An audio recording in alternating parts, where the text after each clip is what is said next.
문재인 특보하고 미국을 가셨는데 가신 동안 국내 언론들이 한미동맹이 문재인 특보 때문에 작살났다고 하죠. 그랬더니 국내에 귀국하자마자 거꾸로 말도 안 되는 일로 분노가 대폭발하신, 그러면서 아마도 그때 장면인 것 같아요. 아, 맞습니다. 우드로 윌슨 센터네요. 네. 예. 그래서 트윗을 쓰셨어요. 예. 제국의 오만이라고. 소독 총리가 미국 갔다가 예. 미국이 자기를 깔보더라, 뭐 이런 얘기 쭉 일화를 본인의 이제 지적인 지식인으로서 면모를 나 이런 것도 안다고 쓰신 다음에 그 다음에 이어진 스토리가 이겁니다. 특보하고 워싱턴 방문해서 몇 마디 말을 했더니 비아냥도 들리고 미국보다 한국 언론이 난리다. 그 센터에서는 마이클 그린 비롯해서 미국 측 패널이 교만하게 굴었다. 하지만 우리는 거기서 다 제대로 답변하고 반문해서 그들의 입을 다 막고 충분히 우리 입장을 필요하고 왔는데, 우선 사실 우리나라 언론에서 많이 거론됐고 의원님도 거론하셨는데 마이클 그린이라고 있어요. 이 사람 약간 설명을 드리자면 이제 워싱턴에 있는 싱크탱크 중에 외교안보 분야에 아주 유명한 데가 CSIS라고 우리나라 언론 굉장히 많이 나옵니다. 여기 부소장이고 대표적인 너무나 잘 알려진 일본도 인정하는 누구나 아는 워싱턴에서는 설명이 필요 없는 완전 친일 일관되게 아베 정권의 이해를 충실히 대변해주는 논리를 펼친 사람이에요. 그러니까 우리나라 언론이 이 사람이 뭐라고 그랬다고 큰일 났다고 보도하면 실제로는 일본의 이해를 반영해 주는 거거든요. 우리나라 언론이. 그런 사람이에요. 그런 사람. 근데 이 사람이 미국 사람인데 문제 제기를 했다고, 한미동맹 큰일 났다고. 마이클 그린이 정부에 참여한 적이 있었나요? 오바마 정부, 네. 조지 부시 때도 일을 했죠. 네. 그 양반만큼 이 동아시아 전략에 대해 깊이 관여한 사람도 드물죠. 이 사람은 일본에서 몇 년간, 5년간 살았고, 일본어 잘해요. 일본 영자 신문인가 거기서도 근무를 했었고, 그리고 사사카와 재단이라고 유명한 미국에 있는 싱크탱크의 돈줄로 유명한 재단이 있어요. 그 재단의 장학생이라고 봐야 돼요. 일본 정부의 에이스라고 봐야 돼요.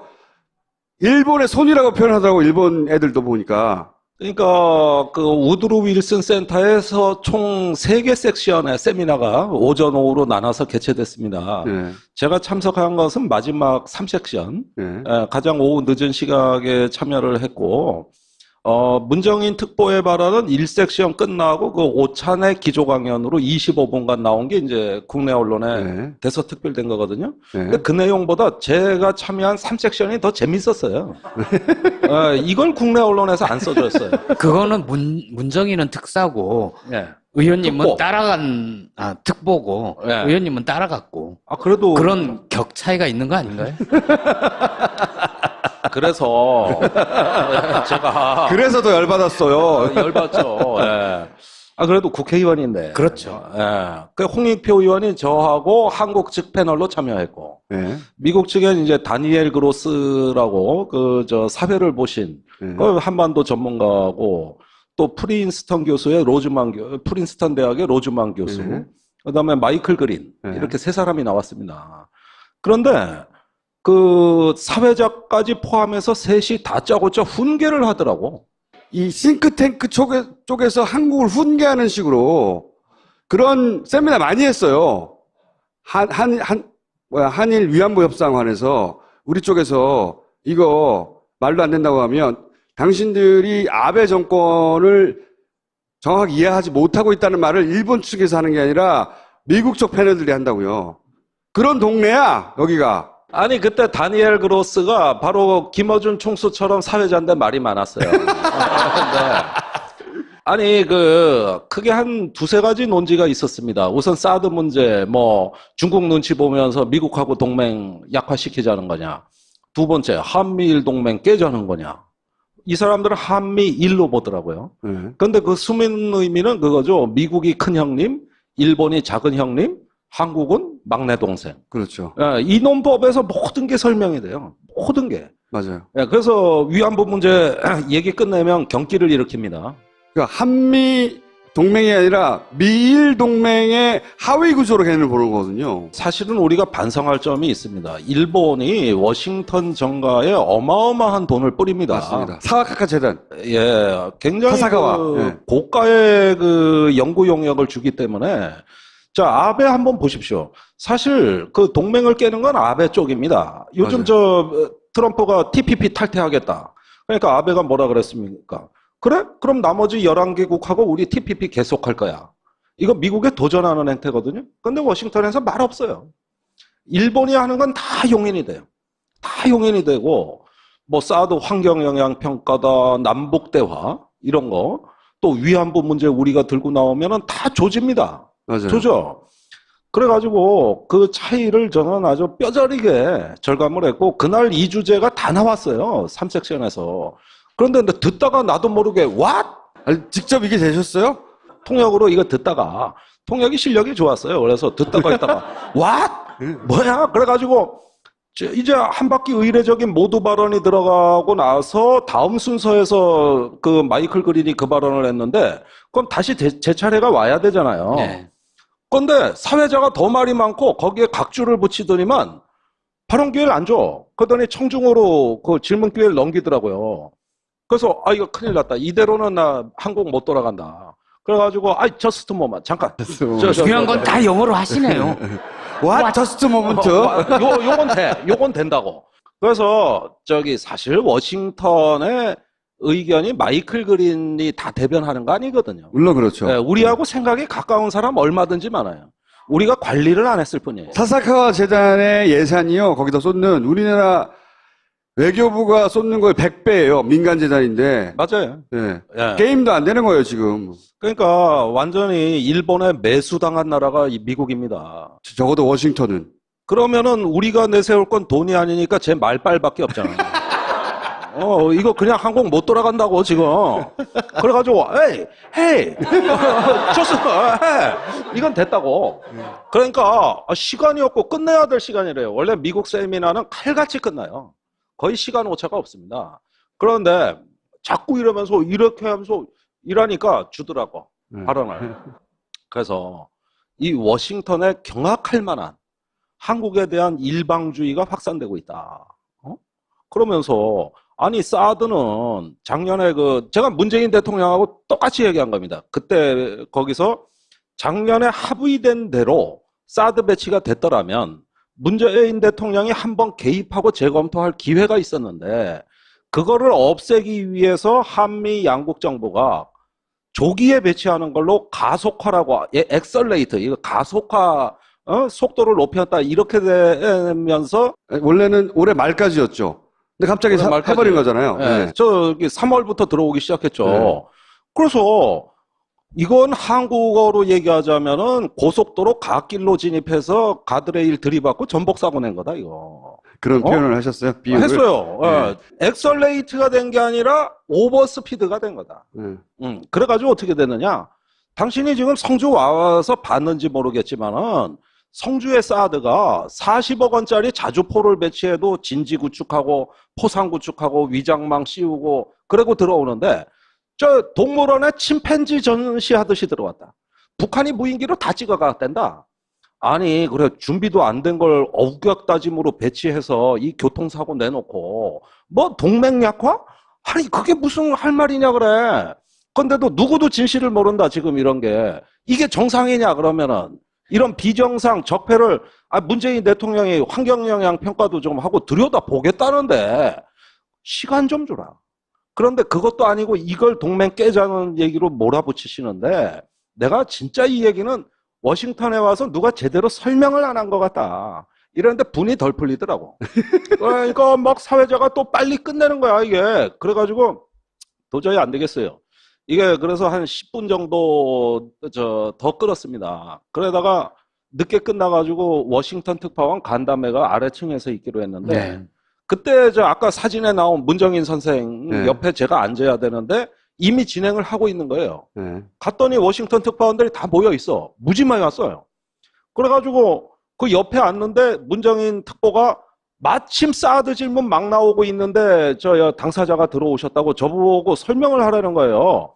그래서 그대로 했죠. 지금 내가 워싱턴에 와보니까 아니 세상에 이런 경우가 있냐 그래. 지금 사드의 실상도 모르고 이런 얘기 조금만 들어가면은 반론도 없으면서 그날 제가 얘기하니까 마이클 그린이 저기 납작 엎드리면서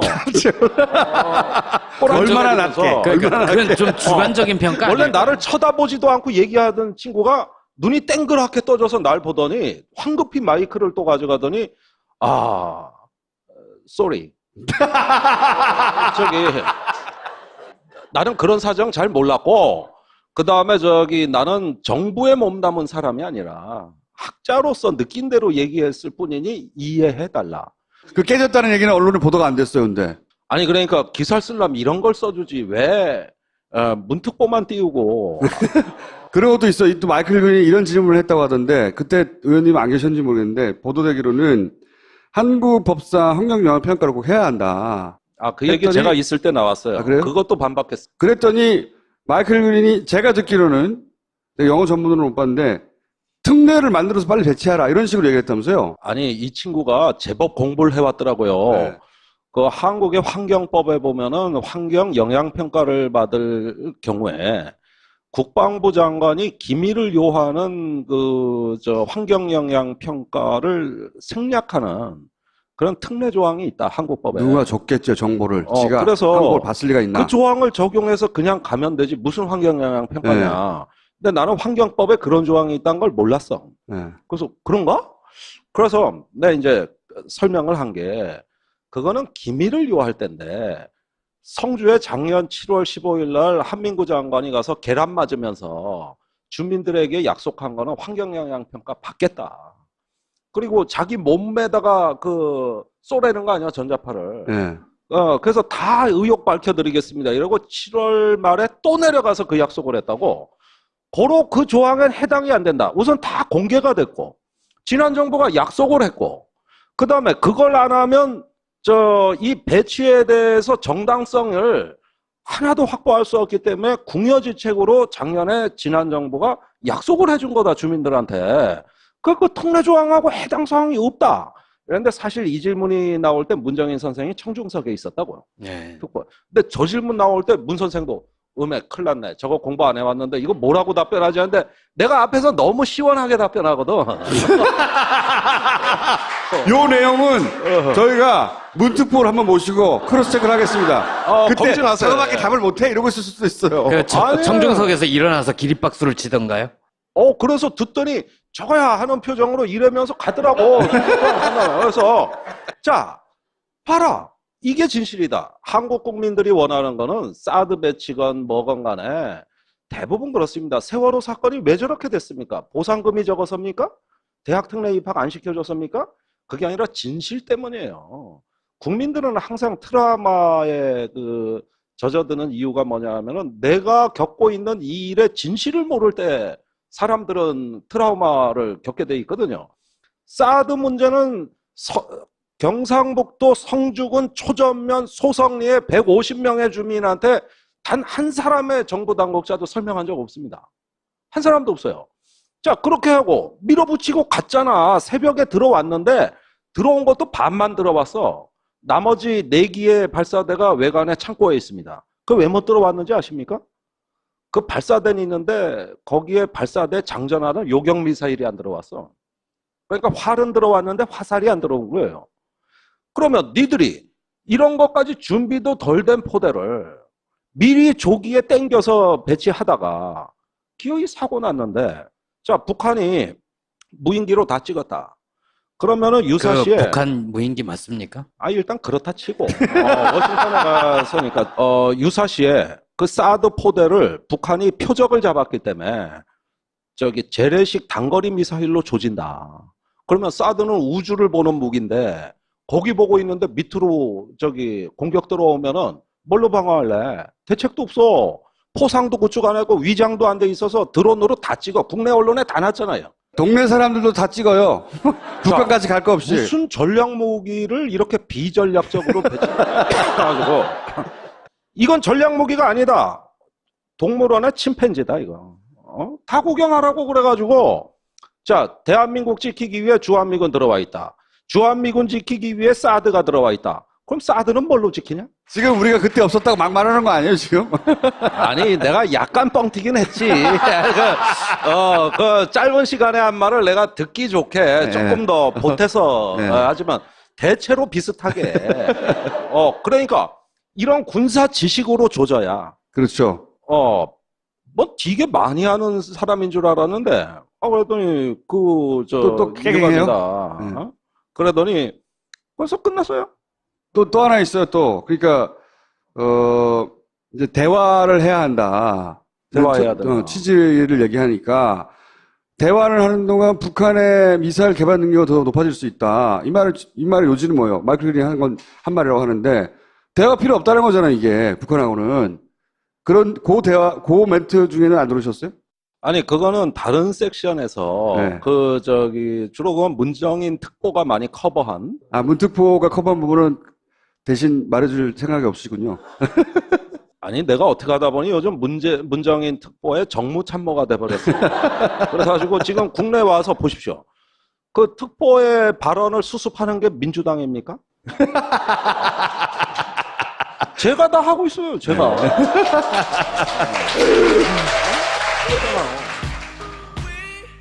미국 측 패널이 교만하게 굴었다.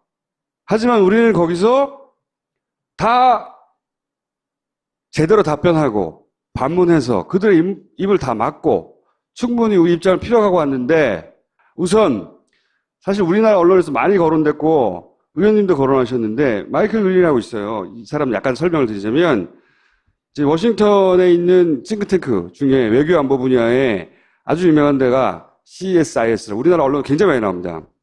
여기 부소장이고 대표적인 너무나 잘 알려진 일본도 인정하는 누구나 아는 워싱턴에서는 설명이 필요 없는 완전 친일 일관되게 아베 정권의 이해를 충실히 대변해주는 논리를 펼친 사람이에요. 그러니까 우리나라 언론이 이 사람이 뭐라고 그랬다고 큰일 났다고 보도하면 실제로는 일본의 이해를 반영해 주는 거거든요. 우리나라 언론이. 그런 사람이에요. 그런 사람. 근데 이 사람이 미국 사람인데 문제 제기를 했고 언론에 네. 대서특별된 거거든요. 네. 근데 그 내용보다 제가 참여한 3섹션이 더 재밌었어요. 이건 국내 언론에서 안 써줬어요. 그거는 문정인은 특사고 예. 의원님은 특보. 따라간 특보고 예. 의원님은 따라갔고 그래도 그런 격 차이가 있는 거 아닌가요? 그래서 제가 그래서 더 열받았어요. 열받죠. 예. 그래도 국회의원인데. 그렇죠. 예. 그 홍익표 의원이 저하고 한국 측 패널로 참여했고, 네. 미국 측엔 이제 다니엘 그로스라고 사회를 보신 네. 그 한반도 전문가고, 또 프린스턴 교수의 프린스턴 대학의 로즈만 교수, 네. 그다음에 마이클 그린 네. 이렇게 세 사람이 나왔습니다. 그런데 그 사회자까지 포함해서 셋이 다짜고짜 훈계를 하더라고. 이 싱크탱크 쪽에서 한국을 훈계하는 식으로 그런 세미나 많이 했어요. 한일 위안부 협상 했다고, 한미동맹 큰일 났다고. 마이클 그린이 정부에 참여한 적이 있었나요? 오바마 정부, 네. 조지 부시 때도 일을 했죠. 네. 그 양반만큼 이 동아시아 전략에 대해 깊이 관여한 사람도 드물죠. 이 사람은 일본에서 몇 년간, 5년간 살았고, 일본어 잘해요. 일본 영자 신문인가 거기서도 근무를 했었고, 그리고 사사카와 재단이라고 유명한 미국에 있는 싱크탱크의 돈줄로 유명한 재단이 있어요. 그 재단의 장학생이라고 봐야 돼요. 일본 정부의 에이스라고 봐야 돼요. 일본의 손이라고 표현하더라고, 일본 애들도 보니까. 그러니까 그 우드로 윌슨 센터에서 총 3개 섹션의 세미나가 오전 오후로 나눠서 개최됐습니다. 네. 제가 참석한 것은 마지막 3섹션, 네. 가장 오후 늦은 시각에 참여를 했고, 문정인 특보의 발언은 1섹션 끝나고 그 오찬의 기조 강연으로 25분간 나온 게 이제 국내 문정인 특보하고 미국을 가셨는데 가신 동안 국내 언론들이 한미동맹이 문정인 특보 때문에 작살났다고 하죠. 그랬더니 국내에 귀국하자마자 거꾸로 말도 안 되는 일로 분노가 대폭발하신, 그러면서 아마도 그때 장면인 것 같아요. 아, 맞습니다. 우드로 윌슨 센터네요. 예, 네. 예, 그래서 트윗을 쓰셨어요. 예, 제국의 오만이라고. 소독 총리가 미국 갔다가 예. 미국이 자기를 깔보더라 뭐 이런 얘기 쭉 일화를 본인의 이제 지적인 지식인으로서 면모를 난 이런 것도 안다고 쓰신 다음에 그 다음에 이어진 스토리가 이겁니다. 특보하고 워싱턴 방문해서 몇 마디 말을 했더니 비아냥도 들리고 미국보다 한국 언론이 난리다. 그 센터에서는 마이클 그린 비롯해서 안에서 우리 쪽에서 이거 말도 안 된다고 하면 당신들이 아베 정권을 정확히 이해하지 못하고 있다는 말을 일본 측에서 하는 게 아니라 미국 쪽 패널들이 한다고요. 그런 동네야 여기가. 아니, 그때 다니엘 그로스가 바로 김어준 총수처럼 사회자인데 말이 많았어요. 네. 아니, 크게 한 두세 가지 논지가 있었습니다. 우선 사드 문제, 중국 눈치 보면서 미국하고 동맹 약화시키자는 거냐. 두 번째, 한미일 동맹 깨자는 거냐. 이 사람들은 한미일로 보더라고요. 그런데 그 숨은 의미는 그거죠. 미국이 큰 형님, 일본이 작은 형님, 한국은 막내 동생. 그렇죠. 이 논법에서 모든 게 설명이 돼요. 모든 게. 맞아요. 그래서 위안부 문제 얘기 끝내면 경기를 일으킵니다. 그러니까 한미 동맹이 아니라 미일 동맹의 하위 구조로 개념을 보는 거거든요. 사실은 우리가 반성할 점이 있습니다. 일본이 워싱턴 정가에 어마어마한 돈